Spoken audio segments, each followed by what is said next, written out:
Hey guys, it's Strawberry here, and we got a patch! I'm so excited about this. I think Team Second Dinner went above and beyond with the patch notes. They could have just nerfed a couple of things that were being a problem. They could have done nothing. And instead we got buffs, we got nerfs, we got new locations, and we have less boosters. But we have other things, and it's exciting. In this video, there's so much things I could go over, guys, but in this video, I'm just going over the card balance changes because that's what's most interesting to me. I am bummed out about the booster change, don't get me wrong. Might save that for another video because that's one hell of a conversation. And I will have a location video because that's pretty relevant as well. But today, we're talking about the card balance changes. And boy, was there a lot, and they are spicy, some of them. Very excited. I had a previous video about predictions, got a few right, got a few wrong. Check it out if you want.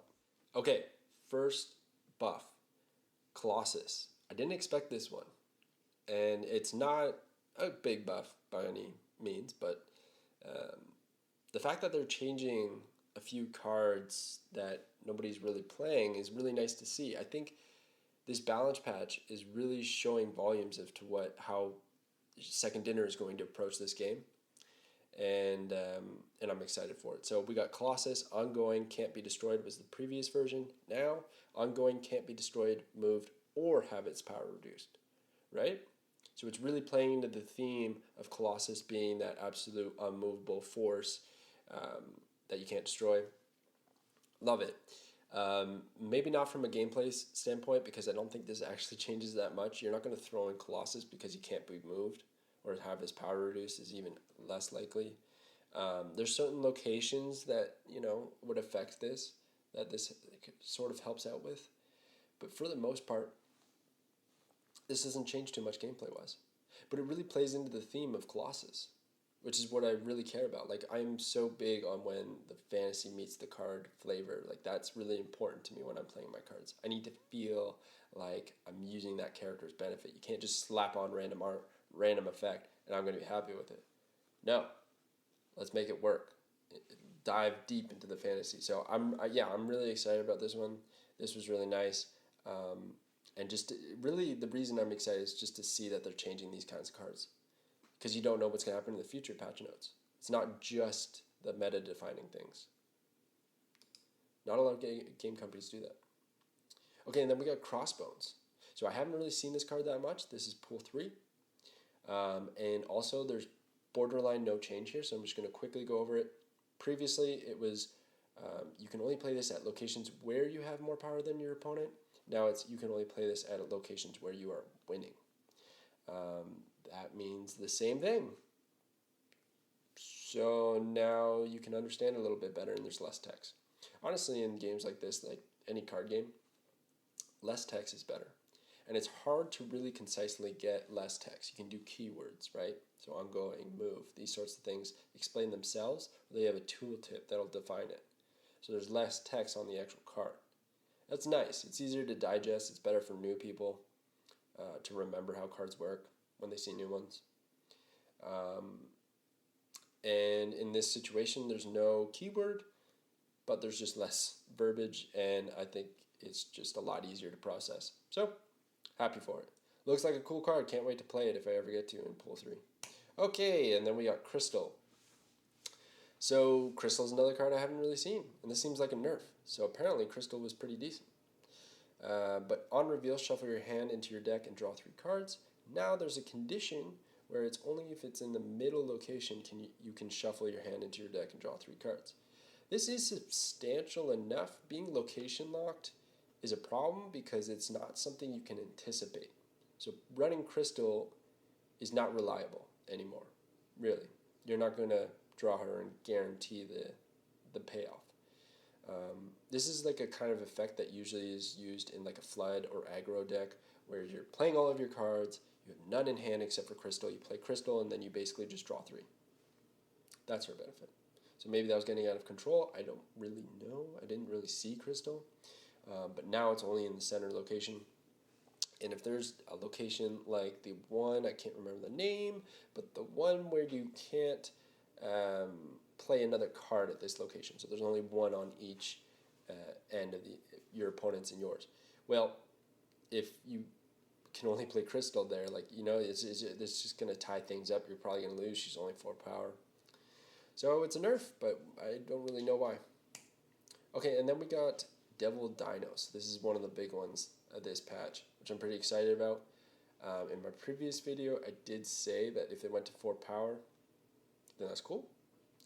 I would have changed it differently, but this is cool too. So it's the same text. It's still plus 2 power for each card in your hand, but now it costs 1 more. So this just makes combos a little bit more difficult.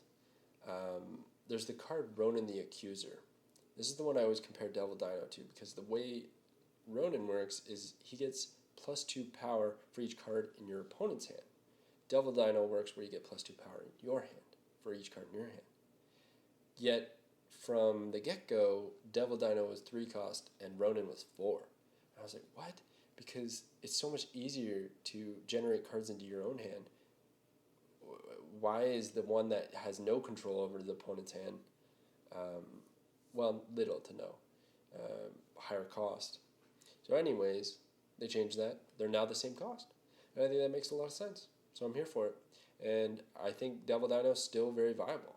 He still has that ongoing tag, so you can benefit. He gets the benefit of being with the 6 cost guy Onslaught, right? It's going to double it up. A few other things like Spectrum, buffing.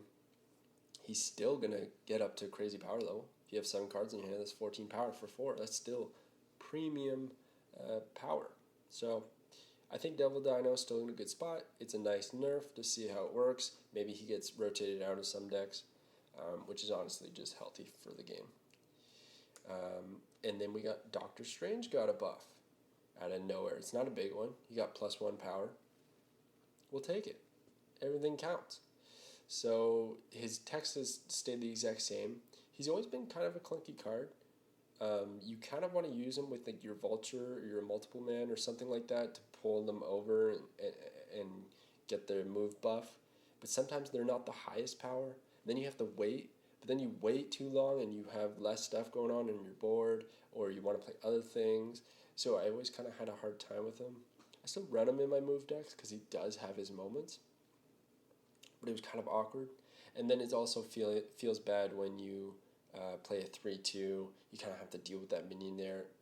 In move decks, because you have so much going on, less clutter in your zones, the better. You can shift them around more, right? So he was kind of creating clutter, just his default body. So having it be a little bit more worthwhile, I think that's a great change. Okay, and then we got Kraven. So I'm really excited about this buff because I think he was the worst card in the game. Like, I don't know if you agree, but I think he was the worst card in the game. That's what the devs said.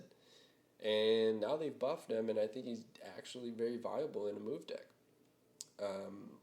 There's just not enough move cards that get the benefit of when a card moves. There's a lot of cards that move other cards, but there's no like Kraven or another one like Vulture gets a benefit if he moves. Multiple Man, but there's not as many as I feel like there should be. So seeing him being viable again is kind of a refreshing change. When a card moves here, this gets plus 1 power. When a card here moves here, this gets plus 2 power. So you move 3 cards over. Before, you'd get to a 5 power card. Not that great. 2 for 5 is actually terrible in Snap. There's so many easier ways to do it rather than moving 3 cards. That's so hard. Now you get the payoff of if you move 3, you get plus 6, you get 8 power, right? So that's actually a respectable payoff. It could be a burst with Heimdall on turn 6. All of a sudden 3 cards shift over to Kraven. He gets plus 6 power plus everything else that moved over. Yeah, that's substantial, right? So yeah, really welcome change. I'm excited to see if Kraven starts showing up now. Moon Girl. Okay, so this is one of the biggest ones. So we got 4 cost, 4 power. Same effect. I think that's so important. The effect is so much fun. It's fun to have two copies of one card, creating all kinds of crazy synergies and combos that you can do. Just not when it's double Nova and exploding your entire board into a bazillion power, right? Or Devil Dino, for that matter. Can't do that anymore. Not reliably, anyways. You'd have to play Moon Girl on 4, one of your dinos on 5, and then one of the dinos on 6. And at that point, like, what do you really got going for you? That's a pretty slow curve. So that's dead now, and I'm here for it because it was a little bit too frequent. But besides that, not too much changes. I'm going to go ahead and predict that Moon Girl is still viable, still a good card, and will be seen in a multitude of decks. I just don't think it's going to be in the same ones. It's going to find another niche, but it's still going to be relevant. I personally wouldn't have buffed the power. Not that it makes a huge difference, but I think this might require another nerf later down the line. But we'll see. Okay, Nova. So this is the biggest nerf of the patch by far. This is the biggest change, and Jesus, is it a welcome one. Previously, when it was destroyed, give your cards +2 power. Now it is just +1 power. Unbelievable change, really. I don't think it kills the card. I want to preface this. It does not kill Nova. Nova is still a 1 cost 2 power with the upside of possibly giving up to 11 power across the board, right? If you have a completely full locations. That's a lot of power from 1 mana investment. Yeah, you have to destroy it somehow, but there's locations that do that, and Carnage is still a good card. And Venom, and all these other destroy cards. But it's back down to earth. You know? It's not going to, like, win you the game on turn 6 because you destroyed 2 of your Novas and gave all your little 1-cost squirrels 4 power. You know? You can't even really double it reliably and do the cards combo. Like, is that worth the investment now? You have to really consider that. So I'm all for it. I'm excited about this change. I'm almost more excited to play Nova now, just because I think nobody's going to expect it either. Worth noting as well, this may affect armor. People were playing armor as a counter to Nova, or Cosmo is another one, countering the on reveal from Carnage. Now that this combo isn't going to be run a lot, I think you can start removing that tech and put in something else. Like Okoye. Okoye? I don't know how to say that name, but I like this card. I like this card a lot. She's buffed. So I think this might be the hot stuff. Going from 2 mana to 1. So a buff. Big buff. But on reveal, give every card in your deck +1 power instead of 2. So the payoff is lessened, but you have the mana cost. I don't know. So what I'm seeing a lot already is I'm seeing turn 1 Okoye. Oh, that's rough. Turn 1, and then you're buffing your whole deck by 1. Like it feels a little bit like if they can get that curve, it's pretty much over. Now, the only thing saving this card is it's not a guaranteed draw in your first X amount of cards. I would go ahead and stick my neck out and say that if you draw this after turn 3, so 4, 5, 6, it's basically a dead card, which does give it some saving grace from being too broken. But if you have this on curve or turn 1 or turn 2, you're going to get a lot of benefits. If you have cards that draw, even better, or those guaranteed draws like America Chavez or anything like that, that's a lot of benefit. Now, I do also want to say that if you have nothing that synergizes with this, and you're playing it on turn 1, well, that's turn 2, 3, 4, 5, 6, right? 5 cards you're going to draw, naturally, if you don't have any other draw. So that's actually only +5 power. She's a 1 power by default, so that's a 6 power for 1 mana, provided that you play all 5 of those cards. That's like the minimalist look on this card, and in an ideal situation where you played on turn 1. So I don't know. I really don't know. We have to wait and see with this card if it's too broken, but I'm seeing it a lot already, and it might be a problem. So keep an eye on this. Start tucking it in. Experiment with it, because it might be the next big thing. Okay, and then White Queen. So this is a very small but surprising buff, and I'm really excited about it actually because White Queen was a fun card. It's a 4 mana 6 cost. Draw a copy of a 6 cost card in your opponent's hand on reveal. Now it's draw a copy of the highest cost card in your opponent's hand. So it was a guaranteed pull. Now you don't steal the card, right? It's a copy. But you're guaranteed to get a card. So your Devil Dinos and everything else that your collector, you can reliably put this in and you're going to get a card and you're going to get the 6 power benefit and you're going to be in a good place. Before, it would just give the little notification saying, yeah, your opponent doesn't have a 6 cost card because nobody's running 6 cost cards. The game's too fast. So, yeah, really excited about this change, and I think you might actually see it a little bit. Is she broken? No, of course not. But, you know, you'll get something out of it.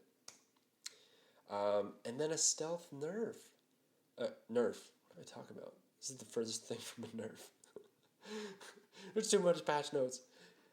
This is a buff, and I have no idea why, but I'm here for it because this card looks awesome. One of my friends just pulled this, and I'm really excited about it. The Destroyer. On reveal, destroy your other cards. That's chaos. To top it all off, he's 14 power. Oh, wait, no. He's 16 now because we had to make him even bigger. That's cool. I think this card's great. You got Bucky Barnes. You got Nova. You got Wolverine. You got armor that you could use to protect the cards, and then you get a 16 card drop. Infinite is 20, and he requires you to not play cards on an entire turn, which is such a detriment to your game plan. This, I think you can actually make it work with your game plan. Yeah, I'm excited about this guy. But he's pool 3, and you might not see him for a whole year. All right, that's my patch notes, buffs, nerfs. Really excited about what they did. I think this shows a lot of promise with how Team Second Dinner is going to handle balance in the game. Yeah, let me know what you think about these nerfs, buffs. Comment below some of the things that you would have preferred to see, who you think is going to be the next best card. And yeah, I'm excited about it. Keep on playing. Thanks for watching.